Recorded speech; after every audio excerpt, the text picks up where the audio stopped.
آج میں آپ کو ایک ایسی کہانی سنانے جا رہا ہوں جو کہ زندگی بدل دینے کی صلاحیت سموئے ہوئے ہے۔ دوستو، یہ کہانی ہے ایک ایسے طاقتور جانور کی جو نہایت طاقتور ہونے کے باوجود ایک معمولی سی قید سے خود کو آزاد نہیں کروا سکا۔ ایسا کیا ہے اس کہانی میں، اور وہ طاقتور جانور کون سا ہے؟ وہ کس معمولی قید میں تھا، حالانکہ وہ اپنی طاقت کا استعمال کر کے آسانی سے اس قید سے آزاد ہو سکتا تھا، کیونکہ اس نے اپنی طاقت کا استعمال نہیں کیا۔ اس سے ہمیں سیکھنے کو کیا ملتا ہے؟ چلیں کہانی شروع کرتے ہیں۔ یہ کہانی ہے ایک ہاتھی کے بارے میں۔ ایک بار ایک آدمی ہاتھیوں کے ایک کیمپ کے پاس سے گزر رہا تھا۔ اسے حیرت ہوئی کہ بڑے بڑے ہاتھیوں کو صرف ایک چھوٹی سی رسی کے ذریعے ان کی اگلی ٹانگ سے باندھ رکھا تھا۔ نہ تو کوئی زنجیر تھی، نہ کوئی پنجرا۔ یہ بالکل واضح تھا کہ ہاتھی ذرا سا زور لگا کے اس کو توڑ کر آزاد ہو سکتا تھا، لیکن وہ ہاتھی وہاں سے آزاد نہیں ہو رہے تھے۔ حیران ہو کر آدمی نے اس تربیت دینے والے آدمی سے پوچھا کہ یہ ہاتھی بھاگنے کی کوشش کیوں نہیں کر رہے؟ یہ یہاں پہ بالکل بندھے ہوئے کیوں ہیں؟ دوستو، یہاں پہ اب میں آپ کو ایک ایسا سبق سکھانے جا رہا ہوں جو زندگی بھر کام دے گا۔ ذرا آخر تک اس کو لازمی سنیے گا۔ وہ ہاتھی کے بارے میں جب اس نے پوچھا کہ اس کو کیوں باندھ رکھا ہے اور یہ آزاد کیوں نہیں ہو رہا، تو وہ ہاتھیوں کا ٹرینر جو ہے وہ کہنے لگا کہ جب یہ ہاتھی چھوٹا ہوتا ہے، چھوٹا بچہ، اس کو چھوٹی سی زنجیر کے ساتھ باندھ دیا جاتا ہے، تو وہ اسی مینٹیلٹی، اسی ذہن کے ساتھ وہ بڑا ہوتا جاتا ہے، وقت کے ساتھ پروان چڑھتا جاتا ہے۔ اب یہاں پہ یہ بات سمجھنے والی ہے کہ جیسے جیسے وہ بڑا ہوتا جاتا، اس کے ذہن میں یہ بات پختہ ہوتی جاتی کہ اب میں اس رسی کو نہیں تڑوا سکتا، کیونکہ بچپن میں وہ نہیں تڑوا سکا تھا۔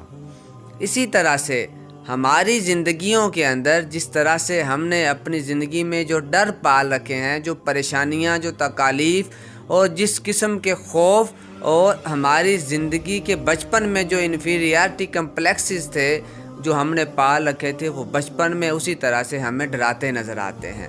سگمنڈ فرائڈ جو ہے وہ اپنی تحریروں میں لکھتے ہیں، ان کی کتابوں کے اندر ملتا ہے کہ جو انسان کے بچپن کے ڈر ہوتے ہیں لاشعور میں بیٹھ جاتے ہیں اور مرتے دم تک انسان کا پیچھا کرتے ہیں، الا کہ ہم ان سے اپنی جان چھڑا لیں۔ تو ایسی پریشانیوں اور ایسے نفسیاتی ٹارچر اور نفسیاتی طور پہ کمزوریوں سے نجات پانے کے لیے ہمیں خود سٹیپ لینے ہوں گے۔ یہ نہیں کہ اس ہاتھی کی طرح اپنے آپ کو اسی بچپن کی زنجیر سے باندھ کے رکھا جائے کہ جس زنجیر نے ہمیں آگے بڑھنے سے روک رکھا ہے۔ بچپن میں ہمارے ذہن میں یہ ڈر بٹھا دیا جاتا ہے کہ یہ کام تم نہیں کر سکتے، یو کین ڈو نتھنگ۔ ہمارے معاشرے میں کہا جاتا ہے کہ آپ بالکل نہیں کر سکتے، اٹس امپاسبل۔ ہمیں یہ بات ہمارے ذہن میں بٹھا دی جاتی ہے، اور وہی زنجیر ہے جو ہمارے ذہن کو جکڑ کے رکھتی ہے۔ اور جب ہمارا ذہن بچپن میں اس طرح سے جکڑا جاتا ہے تو پھر بڑے ہونے کے باوجود بھی ہم اسی جکڑن میں اپنے آپ کو قابو میں رکھتے ہیں اور آزاد نہیں کروا پاتے، اور یہی ہماری ناکامی کی سب سے بڑی وجہ ہوتی ہے۔